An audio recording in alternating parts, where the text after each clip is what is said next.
देखते हैं इसका चमत्कार। तापसों ने कहा अगर आपको चमत्कार दिखाना चाहते दिखाओ, आज हमारे को खीर का भोजन करवाओ। 700 आदमी, और कहा खीर का भोजन करवाओ। अच्छा बस यही चाहते हो? हाँ यही चाहते हो। इससे पता चल जाएगा भाई आप में कितनी सिद्धियां हैं, आप में क्या चमत्कार है, आपने क्या पाया है, पता चल जाएगा। कोई बात नहीं, तुम्हारे लिए खीर लाता हूं। हंस पड़े, खीर लाएगा 700 आदमियों के लिए। कितना को जोड़ना पड़ेगा, कितने चावल चाहिए, दूध चाहिए, मीठा चाहिए, कितना प्रबंध चाहिए, इतना कुछ है। और ये कह रहा मैं खीर लेके आता हूं। जैन साधु तो खाना बनाता नहीं, वो तो भिक्षा लेकर आते हैं, परंतु आज इतने साधुओं को भोजन देना था। गौतम स्वामी गए, छोटी सी बस्ती थी, कुछ झोपड़ियां थी, वहां गए। एक मिली वृद्धा माता, साधु को देख के हाथ जोड़े, कुछ ले लो। अच्छा, और तो है नहीं, खीर बनाई है, जैसी तुम्हारी इच्छा हो। एक कलछी थोड़ी सी खीर दे दी, बस और नहीं चाहिए। और ले लो, बस बस और नहीं चाहिए। वो लेकर अपने झोले में वापस लौटे। साधु क्या कहते हैं, भाई ये लौट आया, प्रबंध किया होगा, देखो बाद में आएगा कुछ खाने को, क्या लेके आया है। वे आए और फिर बोले सबसे, हाँ भाई तुमने मांग की थी ना खीर की, आओ और खीर का भोजन करो। तो खीर तो आ लेने दो, वो मेरे पास है, तुम्हारे पास है। तुम्हारे पास कहां है? बोले तुम अपने पात्र तो लाओ, तुम लो तो सही, इसके पास कहां खीर है। गौतम स्वामी ने फिर कहा तुम आओ, तुम अपने पात्र लेकर आओ। थोड़ा जोश लिया, ले देखें क्या लेकर आया है ये। साधु अपने अपने कमंडल, अपने खप्पर, अपने अपने पात्र लेकर उपस्थित हो गए, लाओ। गौतम स्वामी ने अपने झोली से अपना पात्र निकाला, थोड़ी सी खीर थी, एक कलछी भर, और उसमें अपना अंगूठा रखा, और फिर अंगुष्ठे अमृत बसे लाभितणा भंडार, जय गुरु गौतम सुमरिये वांछित फलदाता। गंगोत्री सुनी है लोगों ने, जहां से धारा बहती है और वो गंगा बनकर बहती है। गंगोत्री लोग जानते हैं, पर आज तो गंगोत्री क्या कहूं, आज तो यहां क्या प्रकट हो गया।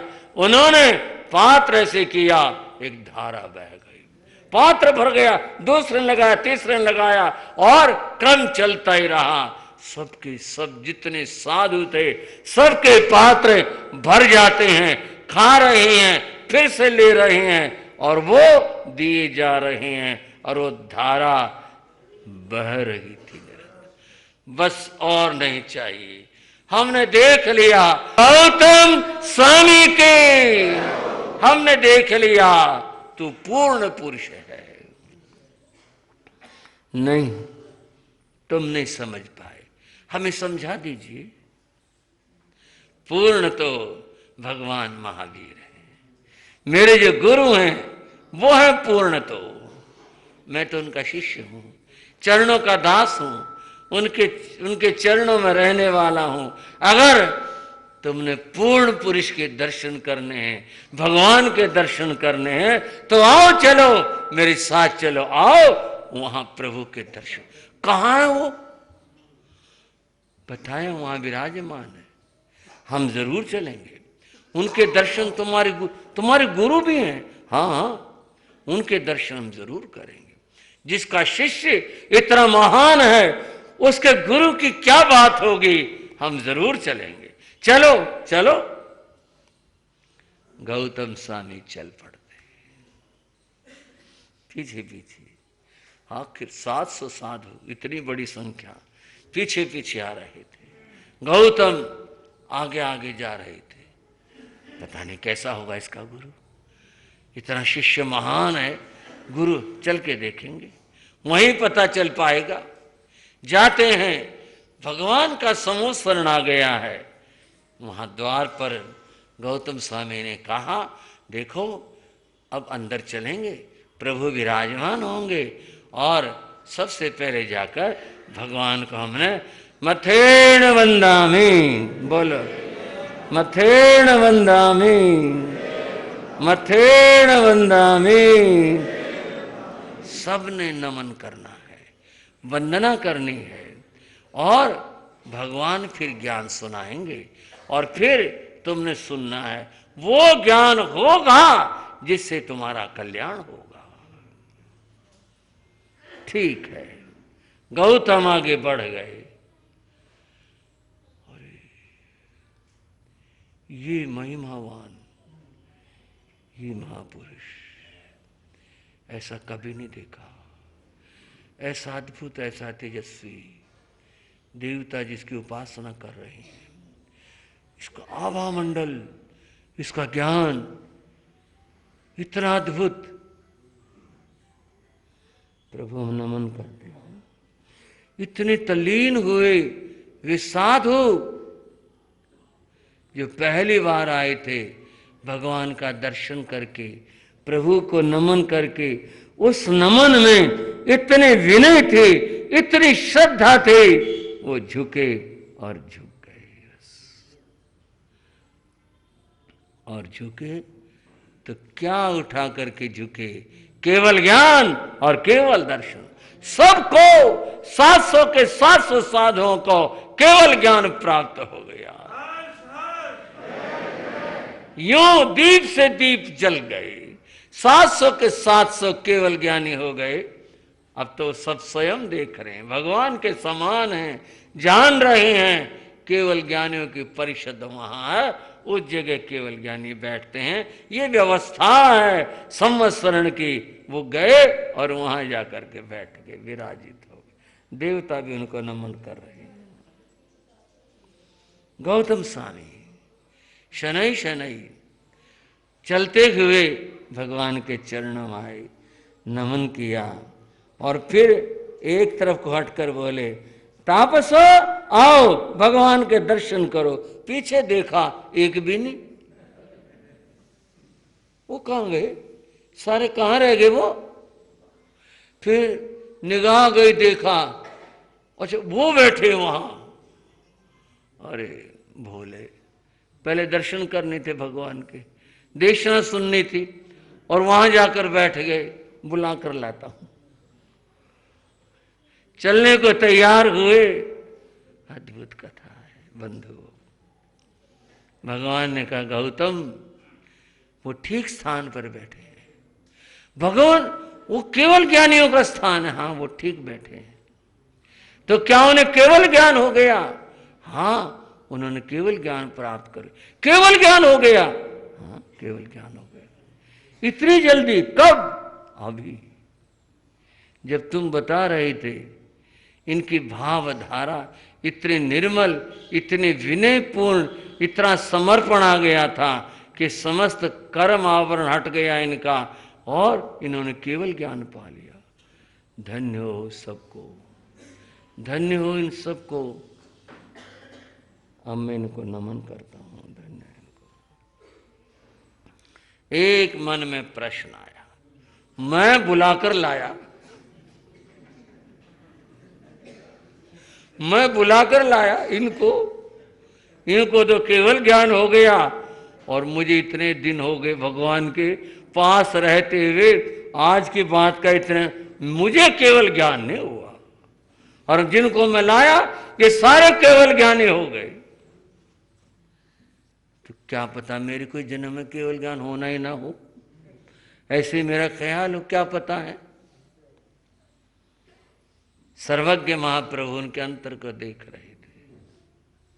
गौतम तुम ऐसा सोच रहे हो?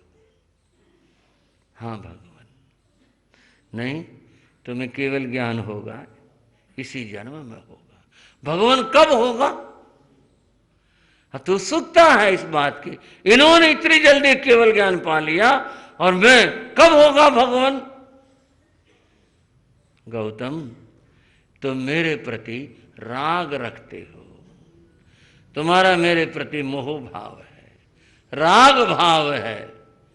जिस क्षण ये राग दूर हो जाएगा उसी क्षण तुम सर्वज्ञ सर्वदर्शी केवल ज्ञानी हो जाओगे। मेरा जो तुम्हारे मन में मेरे लिए राग भाव है इसको छोड़ दो, अपने आप को दूर कर लो। मैं भगवान से दूर हो जाऊं, अपने को दूर कर लूं, ये नहीं हो सकता। केवल ज्ञान होगा जब हो जाएगा, कोई बात नहीं, केवल ज्ञान के कोई जल्दी नहीं। मैं भगवान से दूर नहीं जा सकता, मैं भगवान से अलग नहीं हो सकता, मेरी जगह तो इन चरणों में है, मैं इन चरणों से कभी भी दूर नहीं हो सकता। केवल ज्ञान होगा जब हो जाएगा, मुझे तो ये चरण चाहिए, मैं तो इन चरणों में अर्पित हूं। बंधुओं, गौतम स्वामी के मन के अंदर गुरु के प्रति कहूं, सर्वज्ञ महाप्रभु के लिए कहूं, कितनी श्रद्धा थी। एक बार को केवल ज्ञान के लिए भी कहा, जब होगा होता रहेगा, कोई बात नहीं, मैं भगवान से दूर नहीं जा सकता। तब की हुई बात आज ख्याल में आ गए, जब भगवान निर्वाण को प्राप्त हो गए, मोक्ष में चले गए। गौतम स्वामी, भगवान मुझे छोड़कर चले गए। मैंने तो केवल ज्ञान भी नहीं चाहा, मैंने कुछ नहीं चाहा, बस केवल आपके चरण, केवल आपके चरण। इंद्र महाराज ने देखा गौतम तो बहुत उदास है, मैं चलूं और उनको कुछ समझाऊं। इंद्र आए, नमन किया, गौतम स्वामी का कोई ध्यान नहीं। भगवान गौतम, भगवान गौतम, बोलने को मन नहीं किया, ये पूछने क्या बात है। पहचान तो लिया इंद्र है। इंद्र कहते हैं, इनको, इन महाज्ञानी को, चार ज्ञान के धारक को, और इनको मैं समझाऊं? मैं क्या समझा सकता हूं? इनको तो इतना ज्ञान है, जो होगा वो स्वतः ही होगा, मेरे कहने से नहीं। हाथ जोड़े रहे, मन की धारा बदली, परिवर्तन आया, भगवान ने निर्वाण को पा लिया। ये परम लक्ष्य है, आत्मा का वही स्थान है। धन्य हो प्रभु, आपने अपना काम में लक्ष्य प्राप्त कर लिया, आपको धन्य हो। भगवान आप चले गए, मेरे मन का राग भाव, आप क्यों चले गए? लेकिन आप तो अपने क्रम से गए हो, अपने तरह से गए हो, आपको किसी से क्या अर्थ? ये हमारा राग है, और ये राग आपने सच कहा था, ये राग बंधन है, मैं इसके अंदर बंधा हुआ हूं। भगवान आपकी कृपा होगी तो ये राग छूटेगा। ये राग केवल एक मानसिकता है, बाहर का बंधन नहीं, भावों का बंधन है। मैं जो सोच रहा था कि आप चले गए छोड़कर, कोई किसी के साथ जाता ही नहीं, कोई किसी के साथ आता ही नहीं। ये तो ऐसा ही है। प्रभु आप सत्य हो, परम सत्य हो। मेरे मन के ये भ्रम थे, मैं ही सोच रहा था, और विचारों की धारा बदलती है। मैं राग और मोह में बंधा हूं, नहीं, ये मेरी आत्मा के लिए बंधन है। और गहराई में चले गए, और उनका राग भाव बंधुओं दूर होता है, और इसके दूर होने के साथ ही गौतम स्वामी को भी केवल ज्ञान, केवल दर्शन प्राप्त हो। बंधुओं, गौतम स्वामी सर्वज्ञ सर्वदर्शी बन गए। जैसे प्रभु थे वैसे ही हो गए। इस तरह उन्होंने केवल ज्ञान को प्राप्त किया। आओ फिर चलते हैं अपापापुरी। अपापापुरी में उस दिन, उस रात में अनेक राजा उपस्थित थे, देव उपस्थित थे, इंद्र महाराज उपस्थित थे। अमावस्या की घोर काली रात, चारों ओर अंधकार, और तीर्थंकर को लोक प्रदीप कहा है। जो लोक के दीपक हैं, लोक प्रदीप हैं, लोक परिवाणम, लोक प्रदीप हैं। जो प्रकाश वही होता है। कहा भी है कि जब केवल ज्ञान का विच्छेद होता है तो बंधुओं उस समय लोक में अंधकार होता है। बंधुओं, उस समय इंद्र महाराज ने और देवों ने जो रत्न थे, प्रकाशमान थे, वे वहां पर रखे। इस बात को कहते हुए रखे, महाप्रभु महादीप थे और उन्होंने एक नहीं अनेक अनेक दीपों को जलाया था। कितने आत्माओं को जागृत किया था, कितनों को बोधि प्राप्त की थी। उस महादीप से कितने दीप प्रज्वलित हुए थे। उन रत्नों को रख करके उन्होंने दीपावली मनाई थी। और तब उनके जो भाव थे, उन भावों को हम अपने शब्दों में कहते हैं, जय बोलो महावीर स्वामी की, जय बोलो